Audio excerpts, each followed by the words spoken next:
Welcome, everyone, to the weekly PickGuru and RotoWire preview show, which is the home of winning picks on the PGA Tour. You can win at least a share of £500 in our main £10 category picks game this week. There's also a £50 game available for the high rollers amongst you, and also a £2 game as well. You can download the PickGuru app by visiting the link below. And we're off to Mexico this week for our game. So we're going to be running through the categories for the Mexico Open. And I'm delighted to be joined by RotoWire's PGA expert, Len Hochberg. Len, welcome back to the hot seat. Hi, Matt. Great to be back. New tournament, a lot of unknowns, but we'll try and break it down. Indeed. Yeah, not much history to go on here or trends, but we'll see how we go. We're in the midst of a very good run for this preview show. So yourself and Ryan Andrade the last few weeks have really had some good picks. So let's hope that run continues. We've cashed on numerous weeks. And we're going to start with the premium picks category this week. And it's pretty much the starting point for everyone in this tournament, because it's a question of, are you with Jon Rahm or are you against him? And who have you gone for in the premium picks? Yeah, there are only three guys in this category, none of them playing especially well. Compared to the other guys in this field, they're playing well, but compared to what we normally see from Jon Rahm and Tony Finau and Abraham Ancer, they are not at the top of their game. I am going to go with Rahm. I think that he's probably playing the best of the three. And he's really had his most trouble around the greens and on the greens. And as a lot of people have been discussing, the greens this week at this golf course are paspalum, not the typical Bermuda or some of the other surfaces that might show up, but paspalum. And I think that could be a great equalizer. It slows things down. It maybe makes some of the good putters a little less of a good putter. And I think Rahm will find his putting stroke a little bit more on this golf course. Okay. So a vote for with Rahm. He's very, very short. He's 5-1 to win the entire tournament. So makes sense from a value perspective, I guess, to put him in a three-man category. But I'm not going to do that. I'm going to go with Tony Finau. He sucks me in. I have a feeling this course will set up nicely for him. I think the fairways are quite generous. I'll ask you about that in a second. And I think that could play into his hands off the tee, and hopefully he's trending the right way for his approach play, 17th on tour. And he's also won on these paspalum greens before. So I thought that was a big positive for him. Let's just touch on the course layout. I mean, I think the fairways are quite receptive, and could distance off the tee be a key factor here? Absolutely, Matt. Yeah, very long course, almost 7,500 yards, only a par 71. That is pretty long, even by today's standards. We've seen some tournaments in Mexico in the past where the golfers have been playing at altitude and have had that to shorten the course theoretically. That's not the case this week. This is right on the western edge of Mexico, right by the Pacific Ocean, sea level, no altitude boost. This is the full 71, par 71, 7,500 yards. But as you say, the fairways are very wide. I think guys will be able to really let fly off the tee without much to go wrong. More trouble with water and stuff around closer to the green. Cool. Thanks for the insight there. Always useful to know. Let's move on to the front runners category and get your selection for this one. Yeah, Cameron Tringale. I was looking at one of the sports books yesterday, and he was tied for the number 2 betting choice behind Jon Rahm, who was clearly number 1. Tringale has had a lot of bad luck this season, but he is a top 50 golfer, and there aren't too many of those in this field. Unfortunately for him, he fell out of the top 50 just before the Masters. He's right back in it now. He's been straddling it back and forth, but he's had a good year. He was 12th at the RBC. He was 13th at Riviera on a long track, 3rd at Torrey Pines, another long track. Really a good golfer, really under the radar. Maybe not so much this week. Gary Woodland, I think, will be a popular pick. A long hitter, playing very well lately. I just like Tringale a little bit better. Tringale played well at the Zurich as well with his partner. He faded away on the Sunday, but they were bang up there in contention for the whole the whole tournament. So yeah, certainly in form. My pick, as you predicted, is Gary Woodland. He's striping the ball pretty well. Recent form, so the last 8 tournaments or so, he ranks 2nd for shots gained approach and 4th tee to green. If you combine that with his length off the tee, I thought he had a big chance. He also has a great record on Greg Norman designed courses, which is what this is this week. Okay, on to the challengers, and who have you chosen from this group? I believe that Chris Kirk is in this group. He's been a favorite of mine. One of your absolute favorites. Don't tell me you're not going to pick Chris Kirk. I am not going to pick Chris Kirk this week. It's a bit of a long track, although he did have a very successful week at Bay Hill on a long track. I don't want to compare this course to Bay Hill other than maybe in length. I do want to say that I do think that there will be a lot of birdies this week. I think we can get 20 under. So with all your picks and across all the categories, keep that in mind. Guys are going to have to make birdies. I like Matt Jones in this category. Matt Jones hits the ball a ton off the tee. He doesn't seem to really care where it goes. He's about 189th in driving accuracy, as we just discussed. I don't think that'll hurt him too much this week. He's coming off, he's had a good season, coming off a shared runner-up at the Valero, and ranked 35th on tour, strokes gained tee to green, good around the greens. I'm not really counting on considering putting stats too much this week. We just don't know what's going to be with the Paspalum greens. Yeah, Matt Jones popular over here in the UK. He's been put up by a couple of leading tipsters. So I can certainly see where you're coming from there. Fear not, because we do have a vote for Chris Kirk, and I'll cover that one off.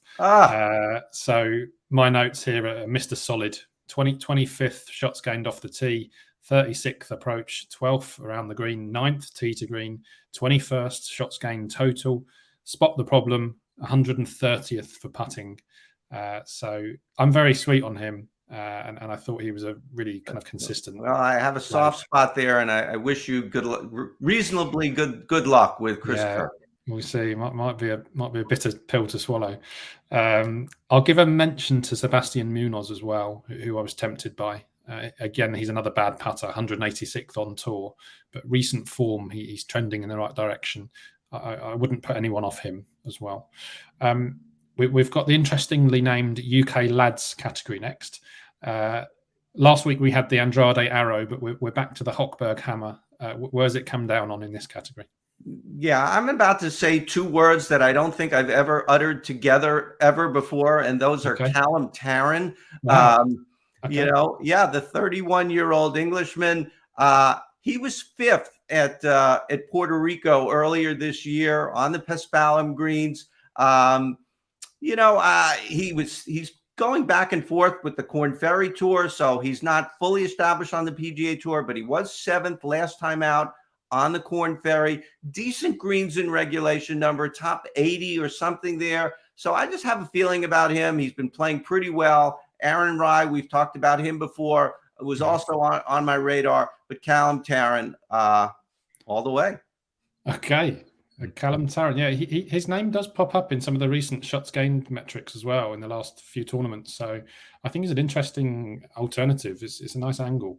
I was stuck on this category, absolutely stuck. I thought Russell Knox, if you want someone solid, Russell Knox would be the play. But I came out with Graham McDowell. Obviously deeply experienced. He has snippets of good recent form, and he seems to love these putting surfaces. I've already made that comment for another selection previously, but he's a 2-time winner on the Paspalum grass, which is the lead. He's the leader in this field with those 2 victories. So McDowell for me, but wouldn't put anyone off Knox.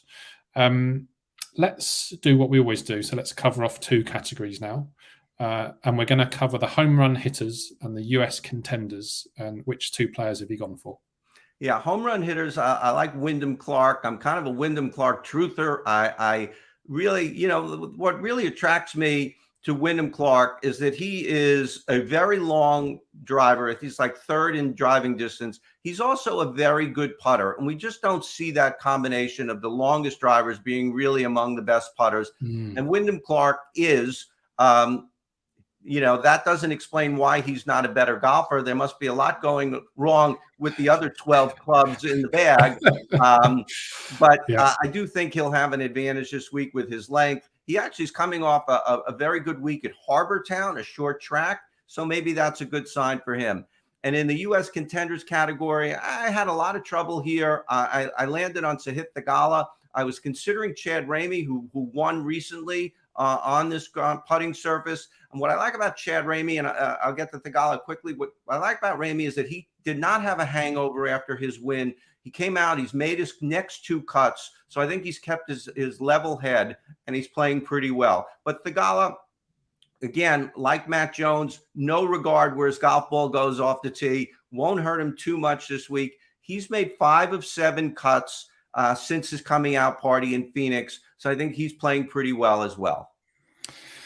Nice. Yeah. I was more than happy to chance Cameron Champ in the home run hitters. So he's the longest driver on tour. And, we keep coming back to this theme, don't we? But he can really let rip here. He's quite a streaky player, so he knows how to win, but it tends to be when he's got himself into a bit of form. And he was 10th at the Masters last time out, which is, a very good effort. These generous fairways will help him. I think he's a sneaky win play for the tournament. So I really like Cameron Champ. You took the words out of my mouth with the US contenders category. I was a bit stuck here as well. I ended up with Doug Gim. He ranks highly on recent form, so I gave him a bit of an edge there for most of the shots gained criteria. I looked at Adam Long as well, but he struggled with approach play, which might be important here if you get your tee shots right. But yeah, tough one. We're going to finish for the categories with American Outsiders and Wildcards. And who are your final 2 choices, Len?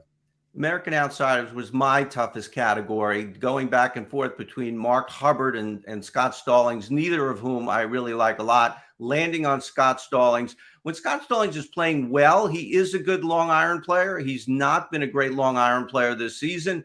Long iron play or Long Island play, depending on what part of the country you're from, will be important this week. But he has had a couple of good finishes lately. 13th at the Valero, 16th at the Valspar. I had to look down, make sure not to, mix up my Valspars and my Valeros as I always do. And in the last category, Alex Smalley. I like Alex Smalley a lot this week. He was 2nd at Punta Cana in the Dominican Republic. Good finish there. He's made some cuts in some tough fields on some long tracks this year. Torrey Pines, Riviera, Bay Hill, and Phoenix. Phoenix not so long, but the other 3 surely. And he has really come up.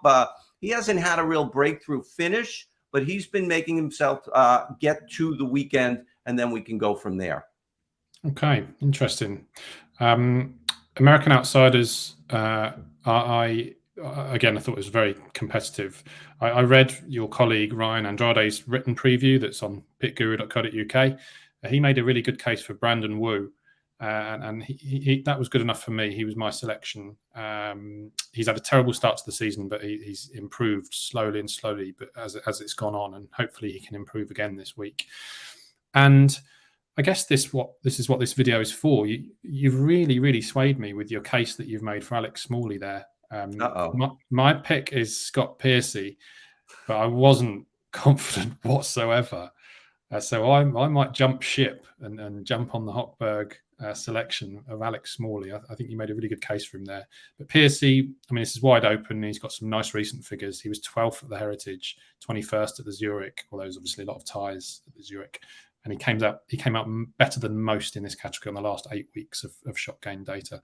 But good, very persuasive, Len, with Alex Smalley. So I'm going to look at him once we've finished. Let's finish as we always finish with a one and done. Who's going to be your pick to win the tournament? Yeah, I think in my own personal one and done pool, the RotoWire season-long one and done pool, I'm going to go with Cameron Tringali. He really is one of the top golfers in the field. There's only 6 or so guys in the top 50. So I think the tournament is wide open, but he has played very well in much tougher fields. I think he's been sort of snake bit, hasn't been able to get into the Masters. I think this victory, if he wins this week, will take care of that. he's really been playing very well all season. And you can get a little bit of a price on him, on the sports books, where if you go with Rahm, the odds are very short. Yeah, just a live lookup of the odds actually while you were speaking. He's in the UK anyway. You can get 33 to 1 best price. So yeah, nice bit of value there. Rahm as short as 5s. My pick, I touched on it earlier, but my pick is going to be Cameron Champ. He's about 55 or 50 to 1, depending where you look. I think he's going to absolutely leather it off the tee, and hopefully he can get the rest of his game together. And I think he'll have every chance if he manages to do that. And he's a big price. Golf term, leather it. Nice. There we go. So best of luck this week to all the DFS players out there. Best of luck to all the PickGuru players. Please download the app, get involved. There's a £10 game with a £500 prize, a £50 game, and a £2 game. So lots of choice for everybody. And best of luck with your picks.